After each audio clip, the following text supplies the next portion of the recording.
Hello everyone and welcome to the very second Xisuma Says stream. It is Monday the 17th of August 2020 and we're doing this on Twitch. So if you're watching it on the second channel, it's already been... Second channel?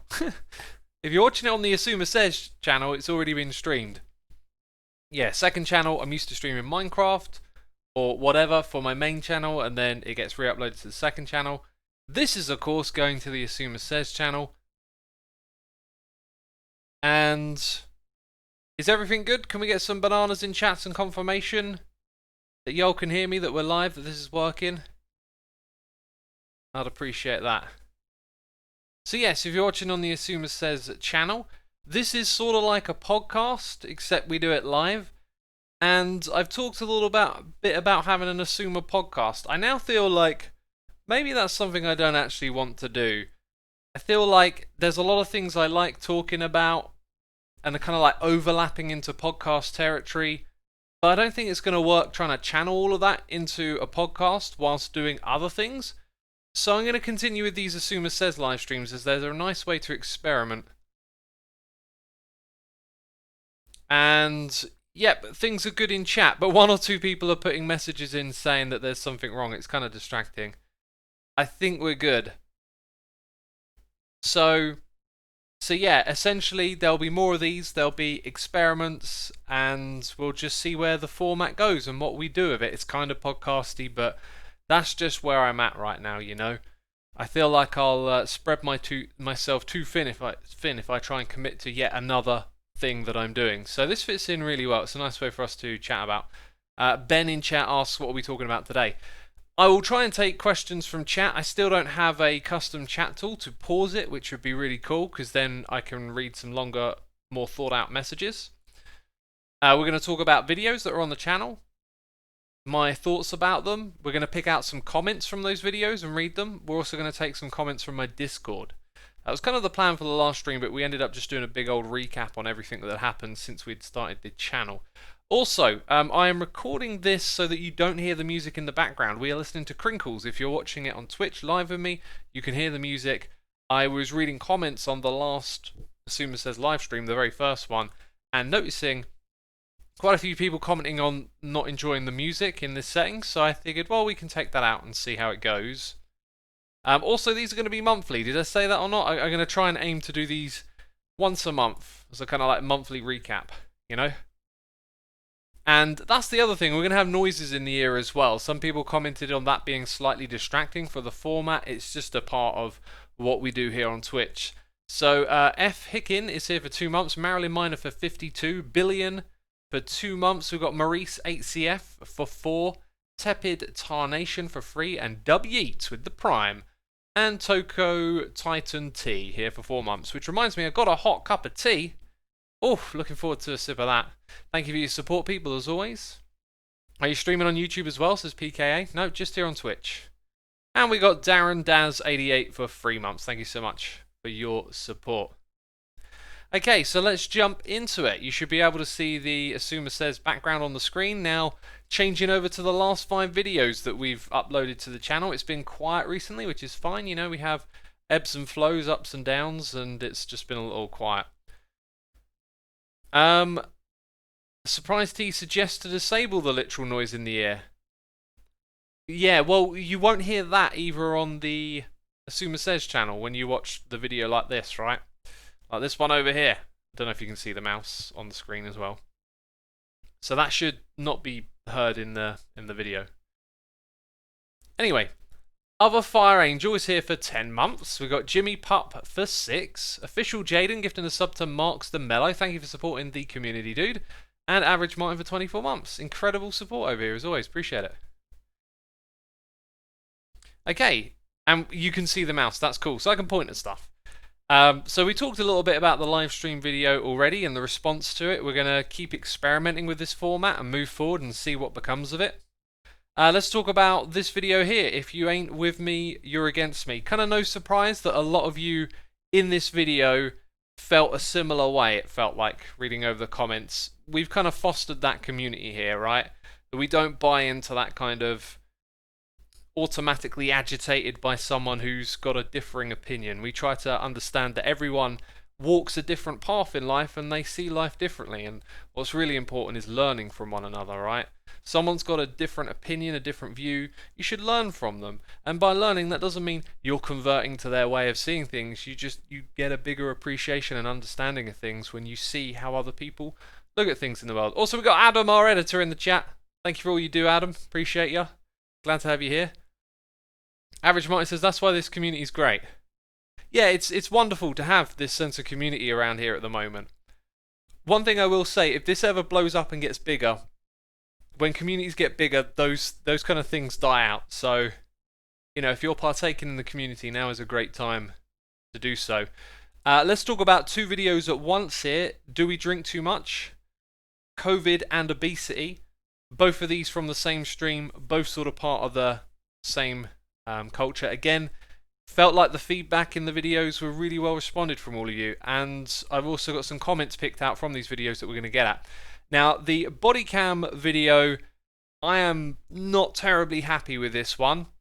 Okay, the response from it was technically the worst I've had on my channel, and that means there's more dislikes and the comments are more agitated.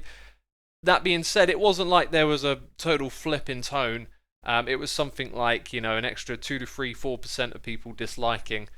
Not getting too caught up in the stats. I was reading people's comments, and straight away I just realised it's like I've put my foot on a landmine, okay?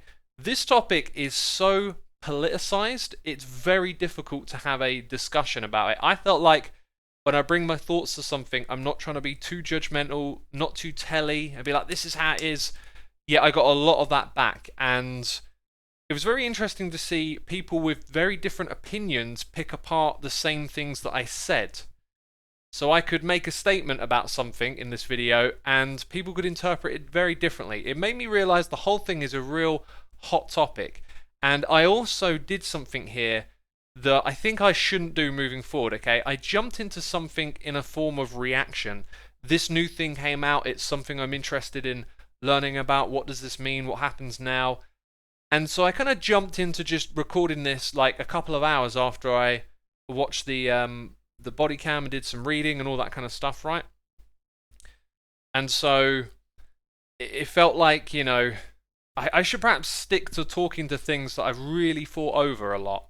And so when news and current events happen, I think moving forward I want to look for two things. First of all, is it highly politicized? Because if it is, it's probably not worth putting your foot on that landmine. And the other thing is, you know, do I actually have a position to talk on it? Because when events happen in the world, they can fall into the framework of stuff you really know about. So obviously I have a passion for like health and fitness. So let's say some celebrity made some big statement about health and fitness, and then there's a big debacle around it. That might be somewhere I can come in and wage in on my opinions. Maybe this right here wasn't the right time or place to do it. So that felt like more of a learning curve for me. But also, if we would compare the reaction to this to the previous George Floyd video, it's incredible how different the tone in the comments were. The whole thing has become very politicized.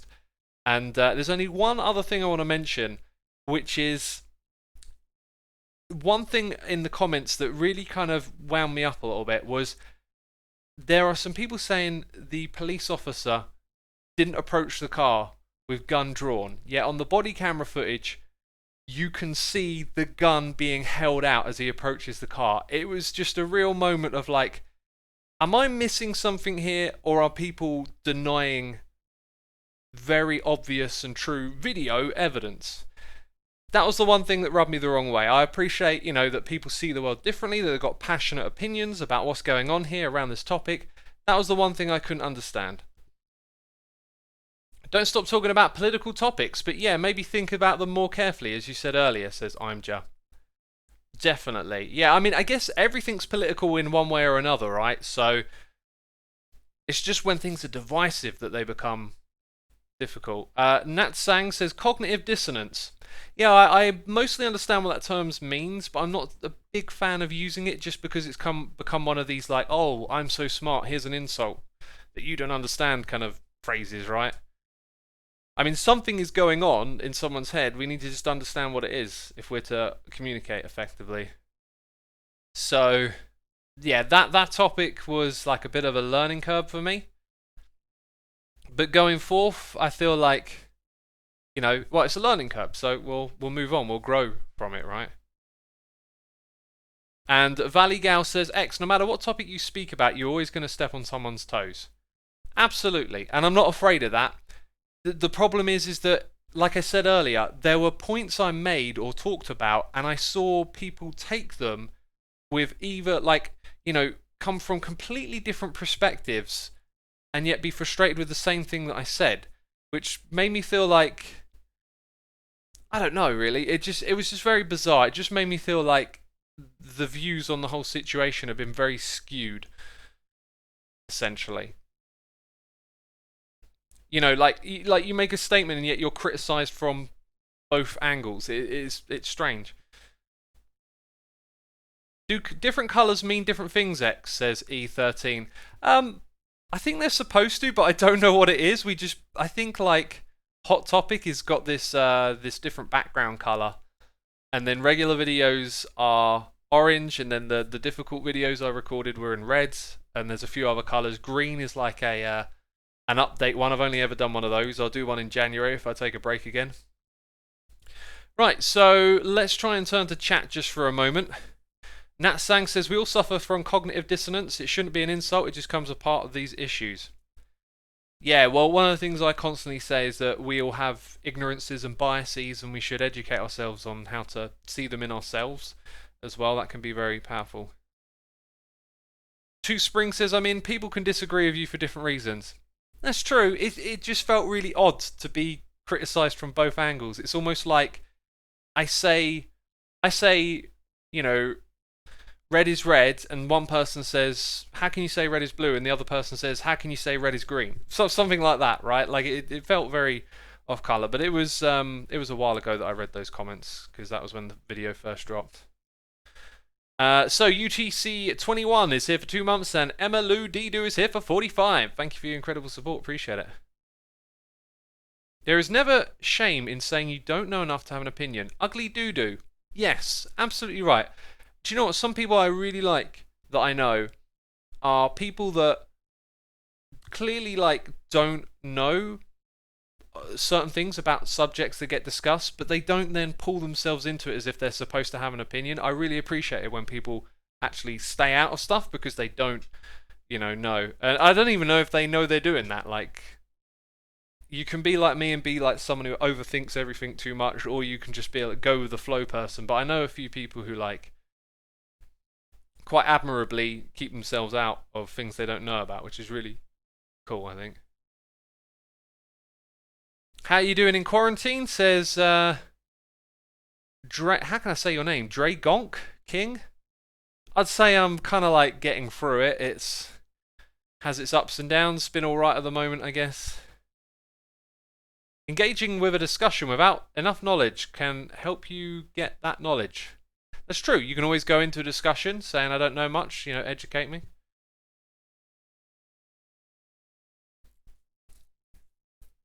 The Jammy Dodge says, what are your thoughts on people overusing, misusing "you're racist"? I feel like that's a topic that needs to be thought through and handled with a little bit of care. So, occasionally it feels like you see terms like that being overused, but it's a tricky one. I'd have to think on that one more before saying much, I guess. Let's now jump into our first comment. So I believe this was from the "You're Wrong, I'm Right" video. A good quote I've heard recently by Bill Nye, the science guy, paraphrased. Everyone you'll ever meet knows something you don't and has experienced something you haven't. This is a good mindset when discussing topics. You're going to always learn from someone. Really great, really great. Lives are deep and complex. There's absolute truth in that statement. Being able to understand or willing to accept others' viewpoints is a great way to exchange ideas. It makes me mad sometimes when I see politicians getting organised to debate around a topic, because debating forces you to defend your ideas. It doesn't leave much room to consider others. With people that could potentially lead a country, considering other ideas is super important. There should be political discussions, not debates. Yeah, one thing I would feel great hearing from a leader is they get asked a question And I'd almost like to hear them go, I don't know. I would try and find the best people to talk to about that subject. I would find experts and, but you don't seem to hear that a lot from leaders. It feels like no one's allowed to have an area where they actually don't know something and can default to someone else. It's like they've got to know everything. But this reminds me of a conversation we had in a live stream, and then I got a comment about it where I was saying something similar along the lines of debating, and someone said that they had a history in debating and that it wasn't like that for them. And so I think a debate can be productive and people can listen to one another in a debate, but I think the format of debate that we often see on television when it's politicized is like this. It's always about defending your corner against the other person, and people attack each other.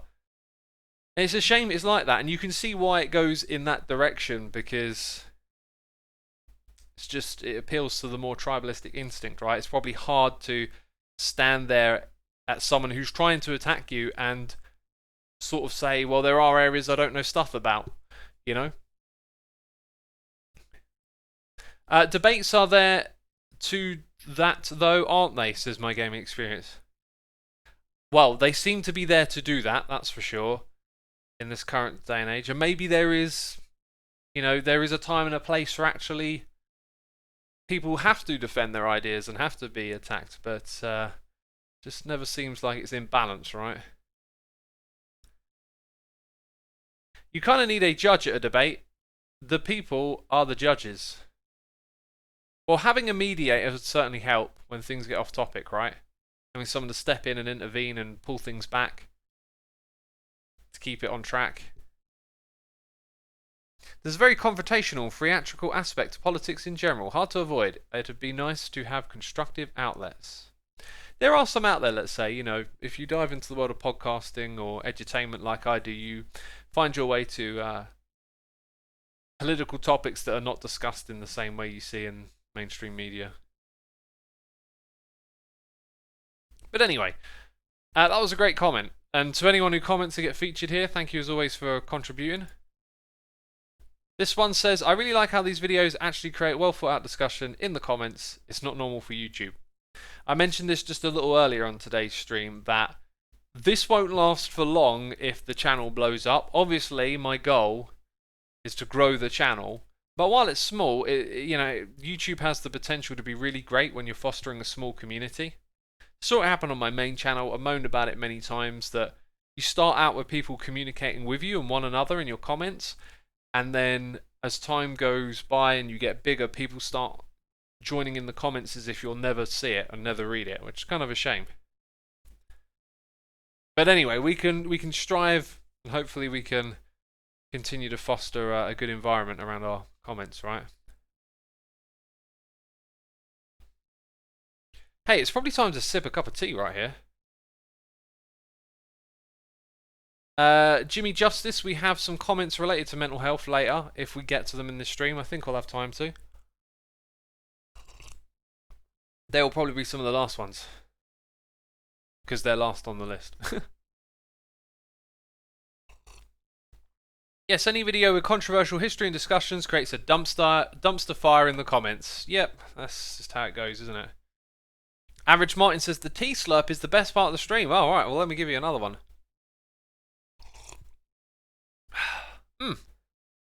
Yeah, this channel is almost a question and answer channel. Pretty much, yeah. That's how it goes. People ask me questions when I'm streaming, and then it just gets me going off and waffling, right? Which is essentially the answer. Oh! Hike Trend says, I remember when the channel was so intimate I won the Factorio Alpha. Dude! Glad to have you with us today. That's some old school represent right there. Yeah. Little story for you.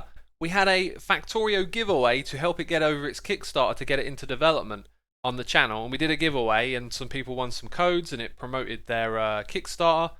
And actually, just a couple of days ago, last Friday, the game got released fully. 1.0 came out. How cool is that? And that was like 7 or 8 years of development. So, geez, been doing this for coming up to a decade. The Math Maniac is here, gifting a sub to Paschetti Baguetti.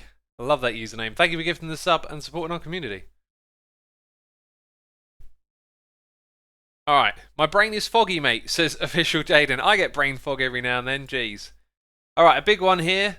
I think in the UK there's a lack of internal and external awareness. Internal awareness in the sense that there is rarely a conversation about alcohol addiction, actually safe drinking, not just saying drink responsibly, and discussing the negative side of alcohol. I do enjoy a drink, but growing up, my dad and I had always had conversations about drinking responsibly, knowing your limits, how to recognize you're getting addicted, measures you can take to set yourself to a more healthy relationship with alcohol. Yeah, this is really interesting right here. I very rarely encounter this kind of conversation, especially in anything mainstream. The place I tend to get it from are people that are linked to like 12-step recovery programs. Russell Brand would be a big one in me getting more vocabulary and more understanding and awareness around alcohol.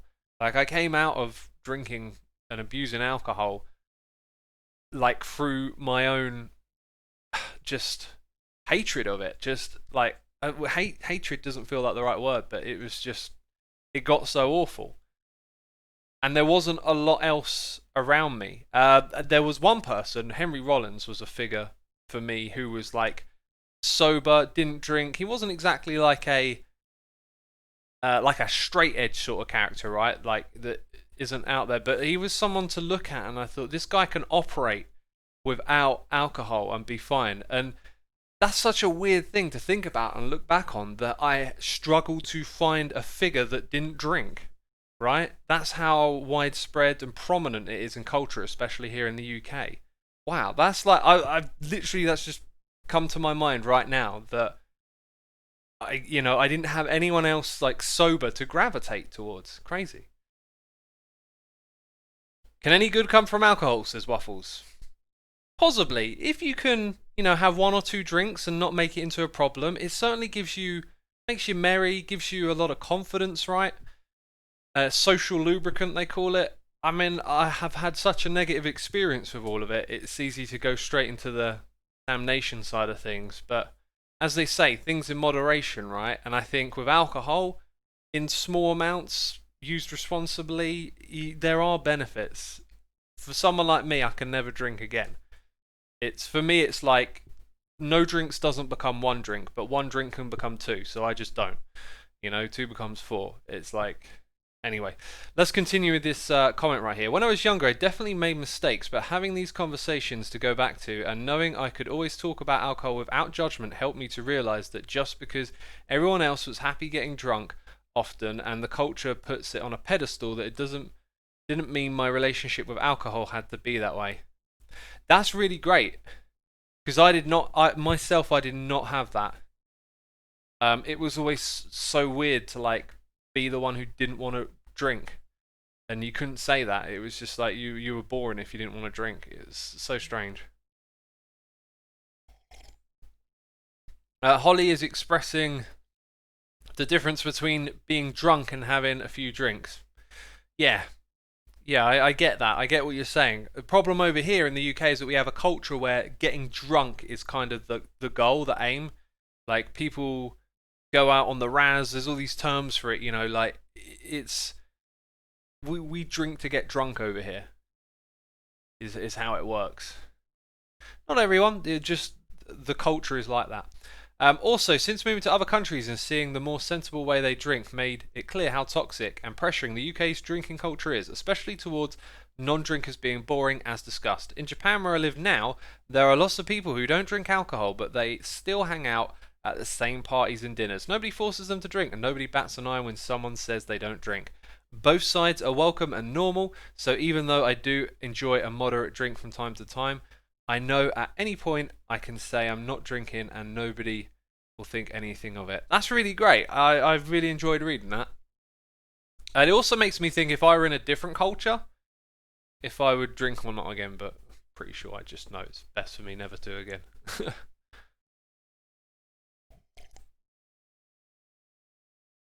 So some of you are pointing out in chat that are telling me about your different drinking cultures.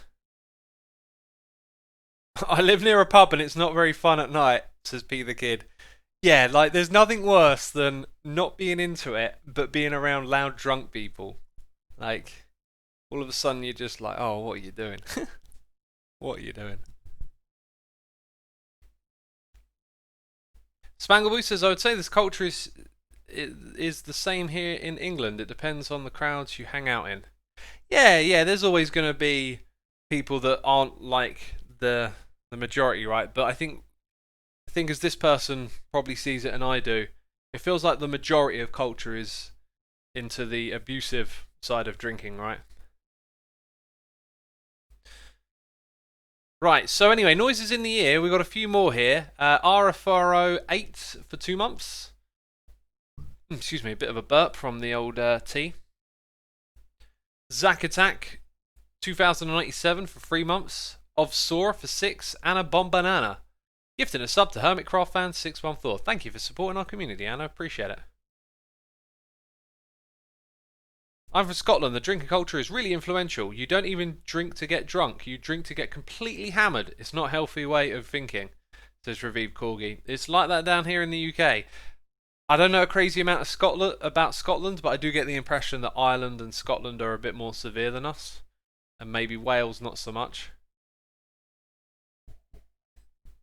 I've got a feeling our next comment here is going to move us along. Hi X, I've seen a lot of posts about this on social media and recently brought up a point that I hadn't considered before and that you didn't address here in relation to eating disorders such as anorexia and bulimia. I've never experienced one of these, but I think the basic premise is that putting calorie counts in obvious places like restaurant menus may cause people who have these disorders to relapse or cause more people to develop them. Because many of the people with these disorders obsessively count calories, it may cause them to start stressing about their food intake when they may have already gotten over it. So this is in relation to the obesity, the addressing of obesity as a problem in our country by Boris Johnson. Made a video on that. I was very pleased to hear these things getting addressed.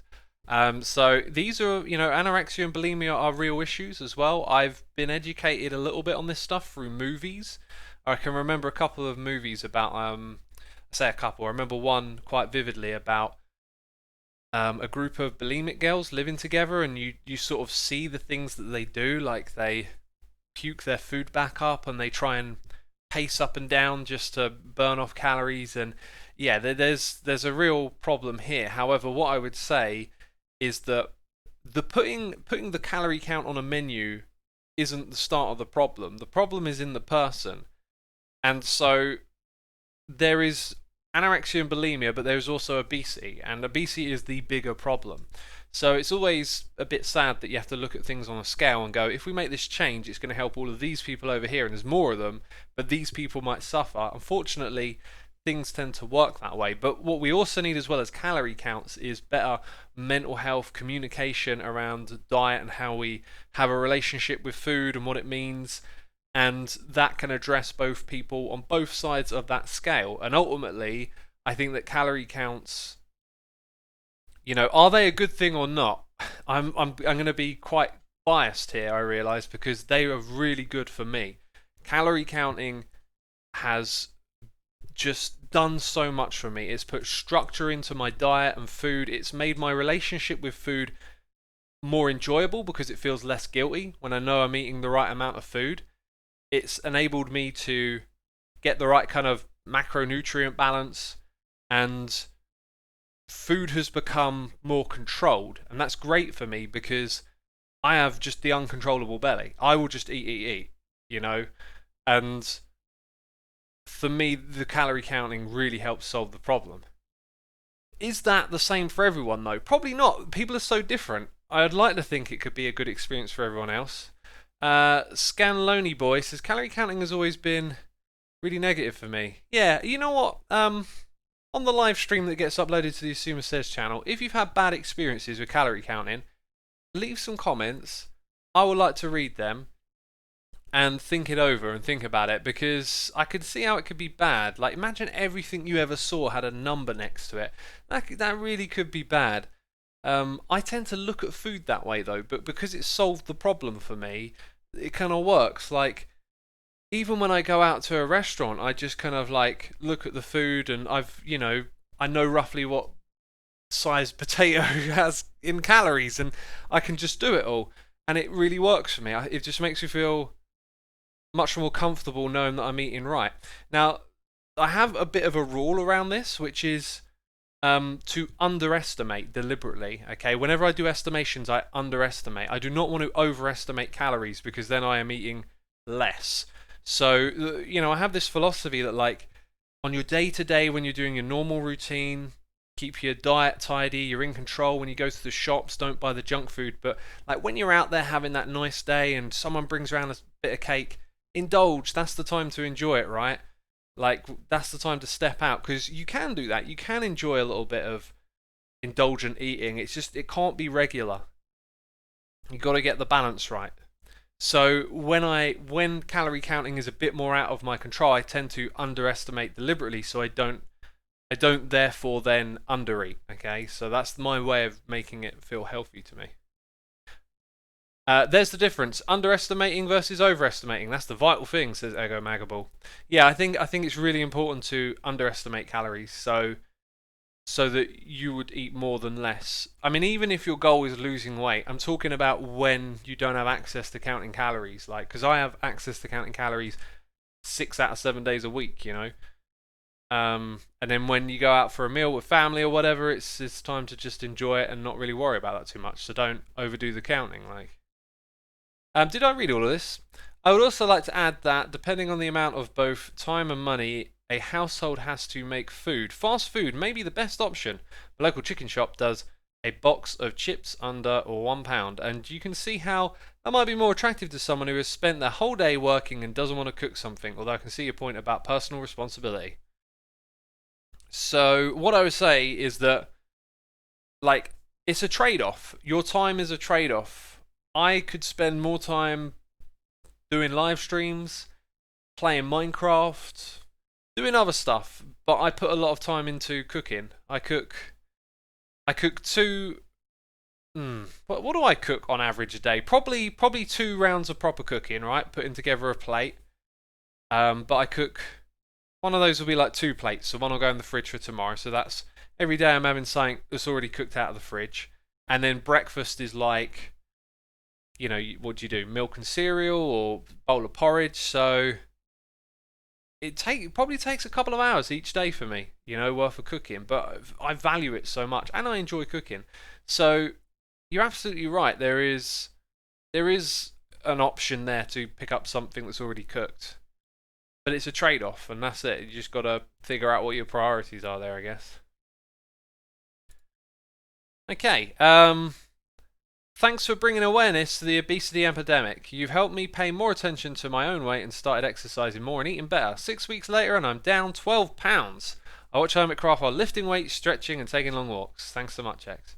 That really warmed my heart to read. Like, I want to be a positive influence for the things that changed my life dramatically for other people. Now, some of these things might not work for everyone, that's fine, but if people give it a try and it works for them, I love reading a message like this, Watches while walking, says Imja. I think they're just telling us the activities they get to, right? You can listen to videos while you go for a walk, I do that a lot. Jochi says £12 is a lot. It's also relative. Yeah, it's great. Like, £12 in 6 weeks? I'm actually not sure. Like, I don't really know my numbers when it comes to how much you can lose how quickly. So I really can't put that into perspective. Also, pounds is not what I use. I use kilograms and stone and stones for, like, we use a different system over here in the UK. How much kilograms is £12? You see, I every time I do that conversion, I kind of like try and set it in stone in my mind, but I never remember. Fat Daddy is trying to do 100,000 push-ups in a year, and you've done 13,000 so far. Dude, that's a crazy cool goal. I'd say just keep at it, man. Like, don't let yourself down if you feel like you're behind. Right, that's one of the downsides of setting goals, is when you don't reach them. Remember, you've done 13,000 more push-ups than you would have done if you hadn't made that decision. So making the decision was a great idea there. 2.2 pounds per kilogram. So let's say we round it to 2 for 1, right? So 6 kilograms down. That, you know, depends where you're starting at, but that does sound pretty quick. But I'm not going to go into the specifics of that too much. Like, people have to figure it out for themselves, right? Like, I've never, you know what I don't do? I don't take pictures of myself or anything like that. I don't meticulously keep records. I do what I do, have a strategy, and I just see how I feel. You know, that's the way I do it. So I don't know at what rate I have shed weight on my journey, but yeah. You have to set goals, but not to be disappointed when things don't go the way you thought, says Cetera. I think setting goals is like a tool, right? It works for some people, it might not for others. For me, I'm not a big goal setting person. I'm more of I set like a thing that I can do for myself and do it, as opposed to having a bigger picture goal that I might not reach over time. I don't know. Like, goals is kind of like not quite how I get things done for me. Above all, be cool, says Xisuma. How do you deal with people that want to push you to drink alcoholic drinks? You just got to be strong and be yourself. You know, it's better to, in my opinion, it's better to be yourself. And that sometimes, you know, put you in awkward or difficult situations, less favourable ones. Maybe, I don't know, maybe being yourself sometimes means you lose a friend or you don't gain a friend, but I think when you're yourself, you're authentically yourself, like, the result of that is the right thing. Does that make sense? Like, you don't want to, there's something you want to get or obtain or become, but you have to fake it to get there, then you're not really getting what you want. You're just pretending to be someone else. Anyway, next one. Andrews Hand says, X, I see many posts in Instagram about how overweight women should be proud that they're obese and that it's empowering. And I think it's not good. Post positivity won't unclog someone's arteries, and at the end of the day, while you may say body shaming is cruel, then you can maybe make make someone get a healthier lifestyle. Being fat isn't a thing to brag about, and we shouldn't normalize this thoughts. Most of this I've heard secondhand through comedians, through people commenting on this phenomena, can we call it? I don't know. Here's how I feel about this. Like, if ever you've heard me talk about being overweight, I've never body shamed or been mean about it. I've made it about health, and that's what I think the issue should be about. If someone feels comfortable and happy with being whatever size they are, I think for the most part that's got to be a good thing. But let's take it to the extreme. If someone is like, you know, they weigh 30 stone or something, we know that's unhealthy on so many levels. If you're psychologically okay with being that physique, there might be something wrong with that, because there's so many reasons that would be concerning. You'd be at risk of all sorts of physical problems, right? But being a bit overweight, you know, let's rein it back in. I don't think there's much of a problem with it if you're comfortable with it. You know, like, because the way you look at yourself and if you're comfortable with yourself, it goes both ways. Some people are, like we said earlier, bulimic and stone. Yeah, 30 stone. For all the people in other parts of the world, just imagine someone that's, you know, you heard these horror stories about a bloke who ate himself into a room and they had to knock down the wall and pick him out with a forklift. Like, go to the extreme. So it can go the other way as well. Like, you can become obsessed with being skinny. It's about having the right positive relationship with your body. And I do think there's got to be a threshold. The more obese you get or the more underweight you get, where even if you think it's all good, maybe it's not. But really, like, it's about health. And so this idea of empowering people who are obese, I think it can be dangerous. I think it can be good for someone who's maybe a bit overweight and they're fine with it, but they're worried that maybe society isn't. In that case, if you're fine with it yourself, I think that's good. But it borders into that territory, right? Somewhere along there's this moment where things are heading towards being unhealthy. And so then the idea of empowering and body positivity seems obscure when we're talking about health. Cookie Dunker says, as long as you are healthy, your size doesn't matter. Healthy is the goal. So that sounds like the right statement, but size is also related to health. That's the point. Like, you can be bigger and be healthy. There's no doubt about it. You can carry fat around, and if you've got, good cardio, good physical strength, maybe you do weight training, you can carry a bit more on you. But at some point, you're going to put physiological stress on your body when you get too overweight. And going the other way again, being underweight comes with risks. So I think the idea here may have good intentions, but it's going to distort probably what is the more important message, which is to understand that health is linked into it.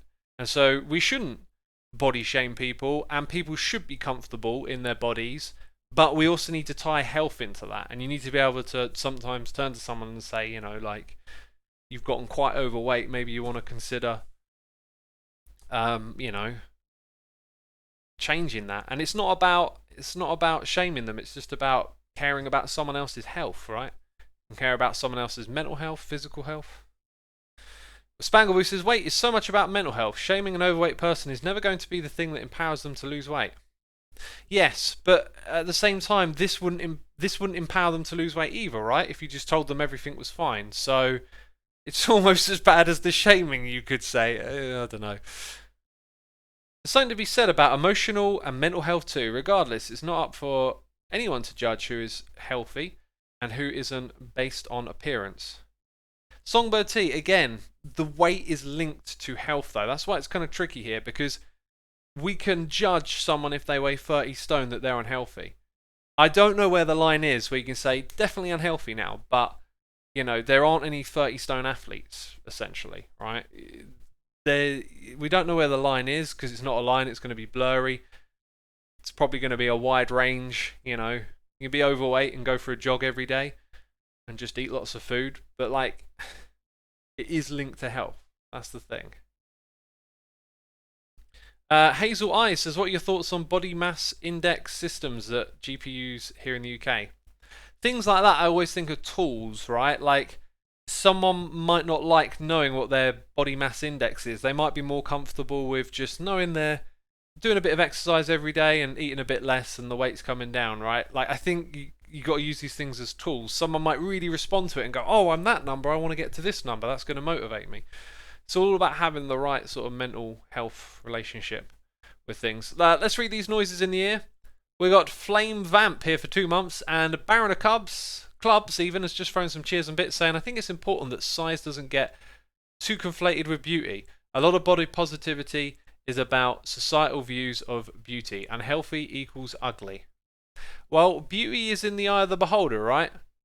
So, someone can be unhealthy but be attractive. There's many different ways to be unhealthy. So, yeah, I think you got a good point there that we don't get conflated with beauty. And that's another point. Everything I've said about this comment over here, nothing to do with beauty, just health. And the empowering thing as well. I guess it probably kind of ties into being beautiful as well, right? I've seen them comment on how it's like, oh, big and beautiful, and well, beauty's in the eye of the beholder. Let's keep it a health issue, right? And more cheers and bits from Red Sky 4 saying, I've always been very thin, but I want to start building muscle. Any beginner tips? You can go on to YouTube and find a plethora of people telling you how to lift weights and do all of that. I do think if you're going to go into that way of learning, same story that I had, is that you really want to go in to a lot of it and understand it and filter out the BS, because unfortunately in the fitness community on YouTube there is a fair bit of BS. A good place to start, I think, would be with Shredded Sports Science. He's a kind of flashlight guy who goes around and comments on other people's channels and points out the way you should be interacting with this sort of information and how to spot where information is biased and flawed. A lot of the language he uses is really great to pick up on for going into that. But the basics is just getting yourself some dumbbells. Just get some light ones to begin with. Learn the basics. Learn how to do lateral raises, hammer raises for your shoulders. Shoulder presses. There's all these different terms for the different movements, right? And you can do a lot with just a few. Why do I keep thinking kettlebells? Dumbbells. Kettlebells are another one. Like learning to do the kettlebell swing is really great. Kind of uses a lot of muscles all at once. There's also calisthenics. There's a channel called, what's the guy's name? He's got like a European accent. He's bald. Calimove, I think, is the name of his channel. Calisthenics is about doing body weight training. So a lot of that tends to be safer, but the thing is, body weight training is using the weight of your body. So whatever you do in fitness, you're using weight for resistance. So yeah, it's kind of like, in my mind, it shouldn't be like pure calisthenics or pure weights. They're all tools that you can use to get what you want to achieve, right? And the other thing is, if you're skinny, like do you just want to put muscle on, or do you want to just bulk up in general? You can eat some healthy fats like avocados and Greek yogurt, and push up the calories a bit each day. Yeah, and that's it basically. Like, you're gonna have to immerse yourself in the world to get all the. I couldn't tell you it all today, right? Like, you'd have to immerse yourself in the world a little bit. But yeah, just starting out with something simple like some body weight exercises, press ups, and whatnot, and some dumbbells, some just light dumbbells, very cheap to get your hands on probably. Right, yeah. Okay, what's next? This one, okay, so this was from the George Floyd video, I think. The spread of misinformation and fake news has made this get a lot out of hand. We just don't know what info is real and what is fake, and in this mess we see two extremes of people dismissing any info they don't agree with, claiming that this piece is fake. So even though this might not solve everything, but before you make a claim, please do your own research. This would also stop the spread of misinformation by a lot. I like the perspective they're trying to shine on the situation here, but there's almost a problem with like the do your own research, is that you're going to go research a lot of this biased information, this fake news. One of the things I try to default to diving into all these topics is compassion. Just having compassion for the people involved and seeing their perspectives, and if you're going to have an opinion, maybe wanting for these things to not happen again, and trying to find the ways to get to that, as opposed to having these more drastic opinions. I guess on the George Floyd thing, right? There's a lot of people who want to have a very hateful position towards the police, and there's a lot of people that want to have a very hateful position towards George Floyd, and so I don't want either of that. I think we need to find the compassion in these places. And so I hope that compassion rises above, I guess, the fake news and the misinformation, right? If we can make decisions based on compassion more, I feel like that can kind of override these divides and these problems, but maybe I'm being a bit too idealistic there.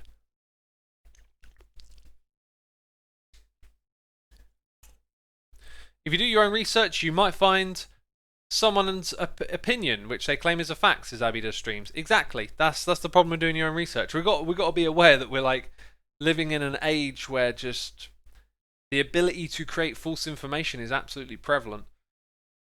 So it's very, very tricky. Firefox 101347 here for 2 months.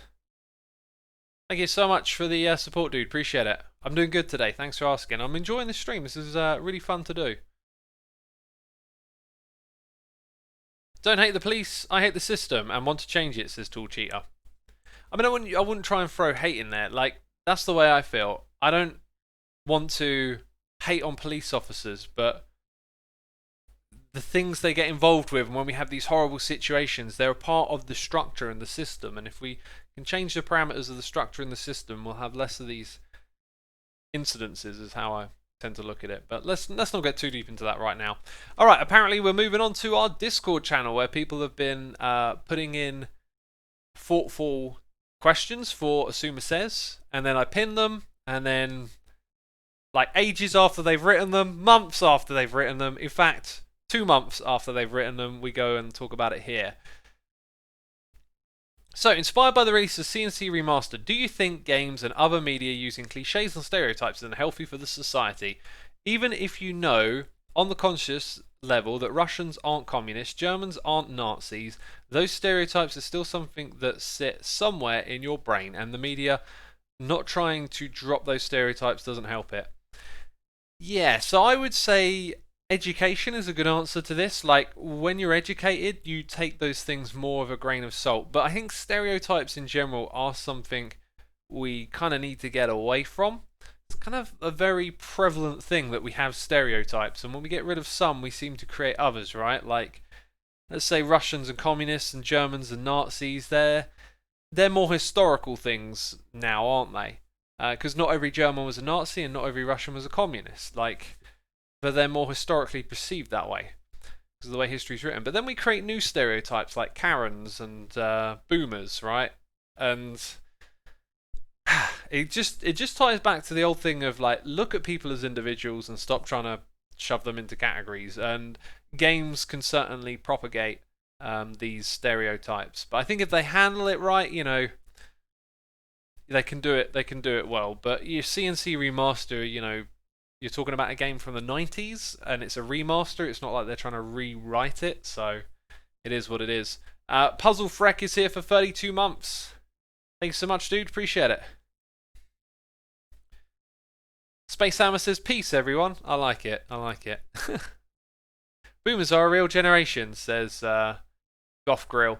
Yeah, well, but it became a meme, right? And then a way to just, again, like, you know, having a generation of people and calling them the Boomers or Generation X, Generation Y, whatever it is, again, can let you stereotype them and just throw, like, ideas at them and say, oh, this generation did this and that, you know?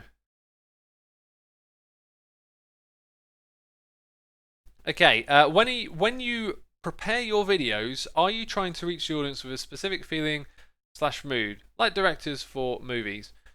If I think of making Hermitcraft videos, just the Hermitcraft atmosphere is essentially what I do. I don't go into it with a particular direction.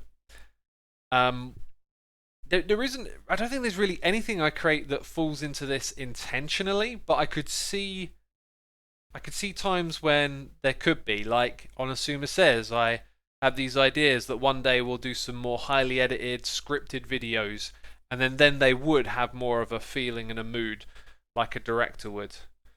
But as of right now, I'd say not so much. We've got a big one here. Do you ever miss the times when all someone had to do to be deemed top quality edited video YouTuber was not to record an episode in one go, but rather in clips with transitions between them? I feel like that's worded the wrong way around. So swap that around in your mind. The simpler times when Minecraft and YouTube in general were just starting and you could just play a game and record it and people would love it. I'm asking because I've noticed that I sometimes do, as someone who wants to make videos, but always lack the time to do so. I can't help but think, if it was 2012, I would just spend an hour instead of a week on this and nobody would complain. Of course, I still think the way Minecraft videos, especially survival ones, evolved over the years is incredible. And back then nobody would have ever imagined the stuff we perceive today as normal, but while editing is yet another replay mod timelapse or spending hours on thumbnail details, it's easy to fall into this, I wish I didn't have to do that to be relevant thinking. Do you ever catch yourself thinking like that, or does it not happen to you in the slightest?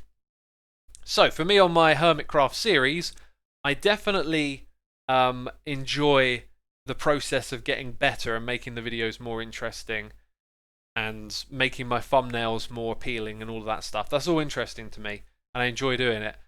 However, for some more context here, back when I began, my videos were not as edited. I used to talk and waffle for a couple of minutes and then would go on to the next bit for a couple of minutes. These days I might put 3 or 4 cuts inside of a minute at a certain point in a video. I like to let it ebb and flow a little, you know. But this is about when the whole thing first started to blossom. You could sit, play Minecraft for 30 minutes, upload it, and bam, you're getting all the views like we get today, right?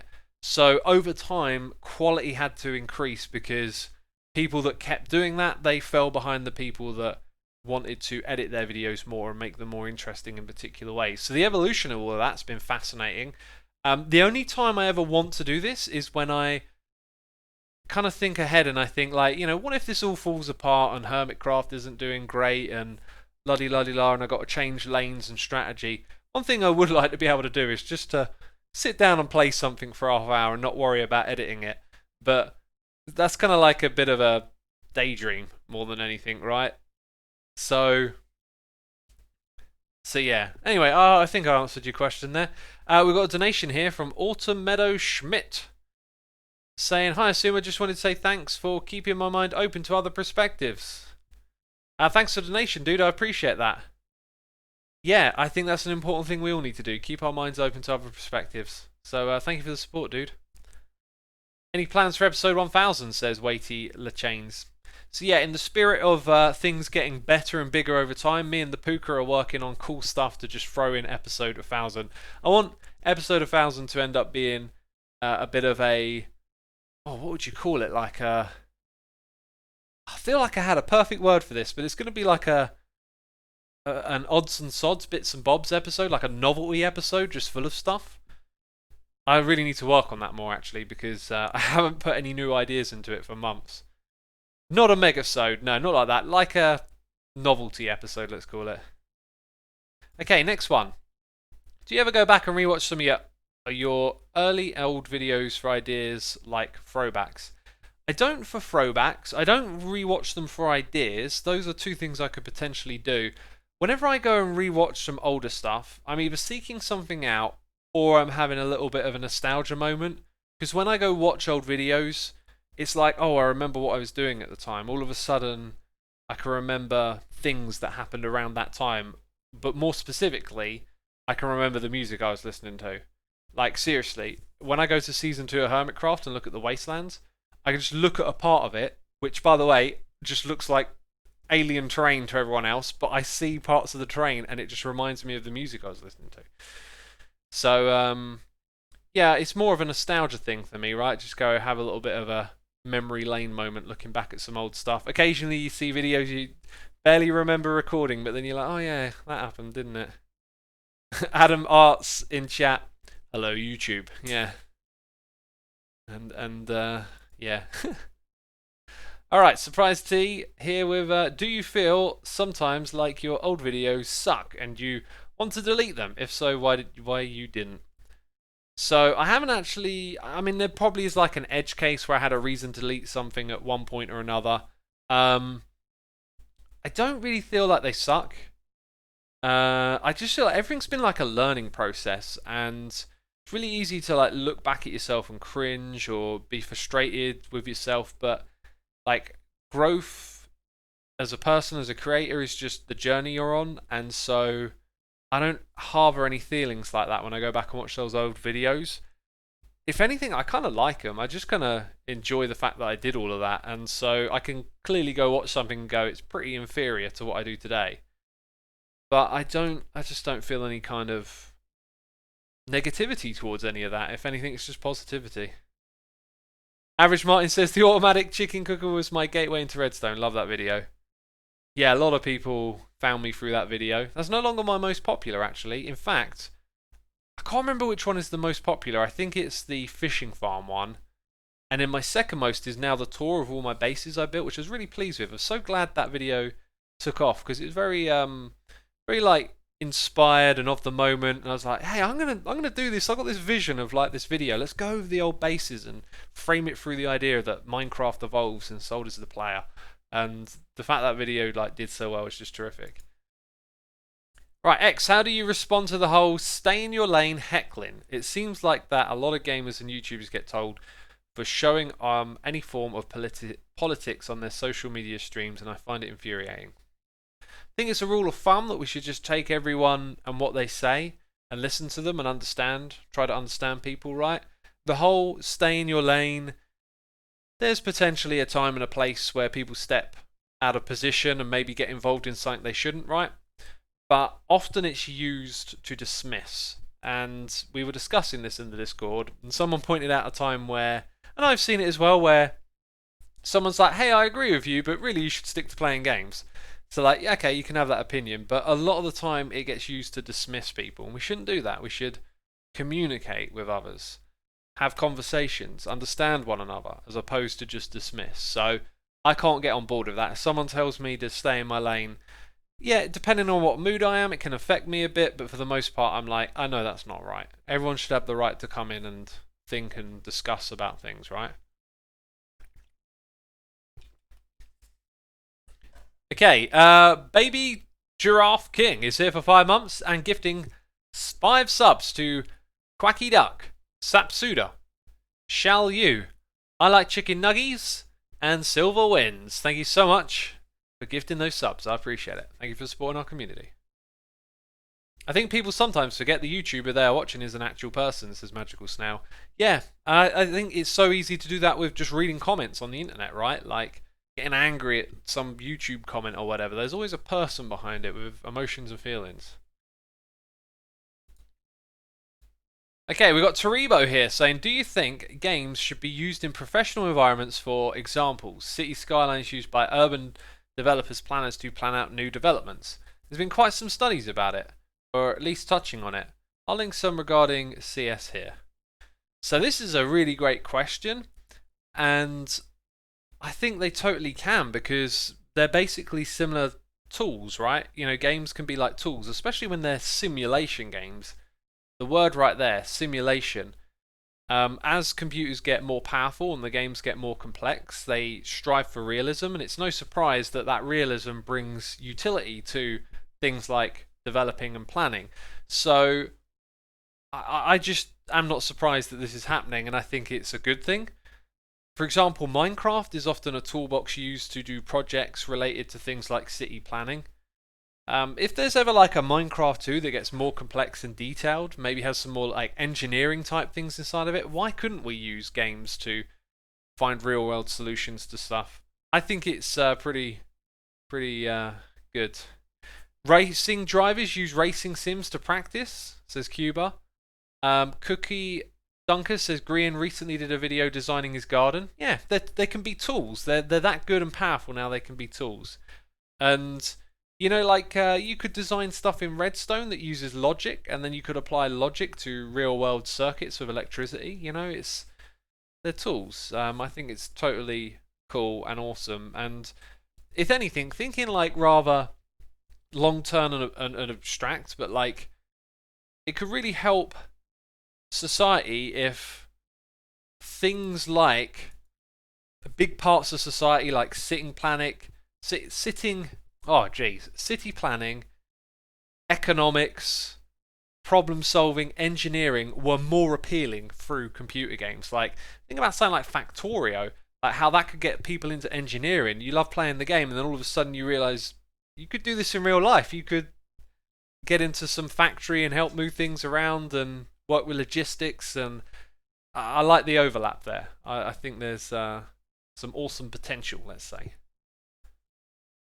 Right, we've got Tree saying, here's another topic. What are your views on journalism? Should everyone just get the freedom to say what they want to and broadcast it to the public? Should you restrict certain views? Has anyone bribed the Hermiton Herald to become supreme leader? Wait, am I a reporter now? My opinions on journalism is that it's obviously in a bit of a difficult state at this point in time, but I really believe in freedom as a principle, freedom of speech even, that we should be able to talk and communicate. Even people who have hateful ideas, I think when you try and take it away from someone, you then become what they are, right? Like, we take some extreme neo-Nazis, for example, who want, fascists, who want to take away other people's rights. If we take away their right to speak, we become like them in a way. Who arbitrates the power of who gets to speak or not? How can who arbitrates that power change when certain people aren't allowed to speak on that particular thing itself? So, if there are bad ideas out there in the world, they need to be combated with better ideas, and there is hate, it needs to be combated with compassion. And I know this is quite contentious. I know there are people that really feel like you should stop fascists and Nazis from being able to go out and say what they want to say, but I just feel like it's a dangerous thing. If you then create that source of power that says who can speak and who can't, and then you can't have a conversation about who controls that. So the paradox of intolerance. To be tolerant, you have to be intolerant to intolerance. I think, yeah, I don't know, that kind of confused me a little bit. There's definitely a paradox in there, right? So yeah, that's kind of where I'm at on it. Freedom of speech for everyone, essentially. Even the people with ideas most of us would say are bad.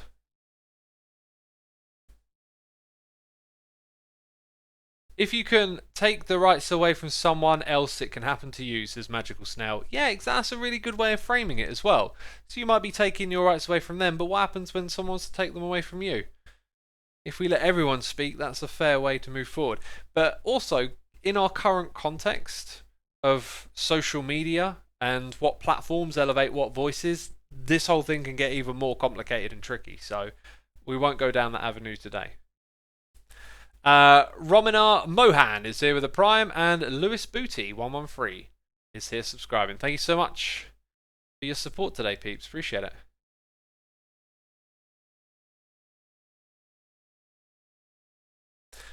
Okay. I think, where are we at with this? I think we've got just a couple more. Yeah, we've got a couple more.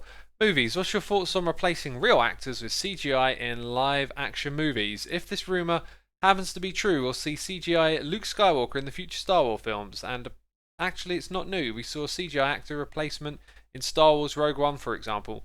Yeah, there's been a few over the years. This is just technology, and there's always resistance to technology. So being someone who's interested in history and always watching those quirky little videos online telling you about stuff that happened in the past, I can't think of a specific example right now, so I'm gonna kind of make one up. But like, when people were first photographed, I think there was stuff around, like your soul being captured, and some people thought that a photograph was stealing their soul. CGI is computer generated images, for the people in chat who didn't understand that. Yeah, that's actually, I say I'm making it up, I think that's actually true. I think I've actually pulled on a string there. But anyway, like, something similar probably happened when film came along and you could see people in motion. There's always some people that resist change. And so anyone who has a knee-jerk reaction to this, it's totally understandable. It's weird to think, wait, you've replaced a real person who's passed or hasn't with CGI? Like, what does this mean? It's just technology and it's being used, and who knows, in the future we might have algorithms that generate films from people who died 100 years ago in the year 2300. Like, it's just technology, and people who grow up with it will accept it, and people who are seeing it happen and change are probably more likely to push back against it. Personally, I think I'd know more about my reaction if I saw it unfold. I reckon I'd know at the end of the day, it's technology, it's, you're going to have that reaction to it, but I'd maybe find it a bit distasteful. The other thing is, people often tend to assert that certain actors wouldn't want themselves used this way, whereas actors are putting themselves on the screen to portray another character all the time. I think they'd be more likely to actually embrace this in some way. And one example of this I heard about was Frank Zappa. So they put on Frank Zappa concerts with his hologram, and there's a bunch of people like, this is outrageous and disgraceful. Turns out Frank Zappa wanted that to happen. He went out there and gave all the people as much footage of himself as he could, and wanted it so that in the future he could live on. And he probably didn't know it was going to be holograms, but that's what it ended up being. I Went Wandering says, what about Tupac hologram at Coachella? So, leading up to his death, Tupac recorded an immense amount of material. He managed to narrate a documentary on his life before he had died, which is incredible, the movie Tupac Resurrection.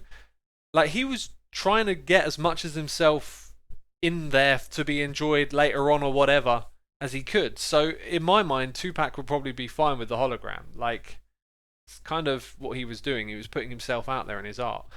So that kind of knee-jerk reaction to think it's disrespectful depends on the person, and people who create want to put their stuff out there. Like, I've written music, okay? And if I died and someone came along and took all my music and found a way to record it properly and release it to the world, that'd make me happy.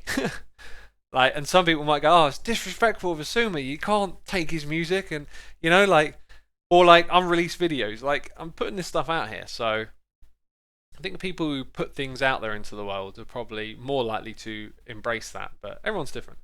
That's just my thoughts on it. WrongX7 has gifted a sub to Toby Joe. Thank you ever so much for gifting that sub. Appreciate it. Hammy Games says, mental health requires eternal vigilance. I have a question you could consider for XS. How do you deal with negative self-chatter or thoughts? So I deal with it by turning the attention on myself constantly whenever I can. You're always thinking, you're always getting engaged with your thoughts, but I've just got a built-in alarm bell for like, hey, this is negative all of a sudden. Like, whoa, you're saying these things to yourself. And how I deal with that is by rationalizing and realizing that the negativity is kind of more of an impulsive reaction than actually, like, am I in a negative situation? No. So I rationalize is my response to those sorts of things. I believe the next one is related to this as well. So Hammy says, sorry, I have just a few more questions for a possible XS stream or video. How do you know it was time to stop therapy? What mental health related media do you find useful in maintaining good mental health? I tend to use self-help books and textbooks. Do you use other resources like podcasts or YouTube videos?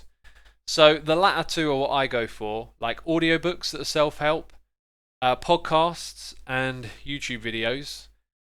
And I'm subscribed to some channels that deal with this stuff. So on a regular basis, I'll see a topic where I'm like, oh, I want to check that out. One of them that I'm subscribed to did something on the curse of productivity. And I thought, I'm pretty obsessed with being productive. Let's check that out and think about it.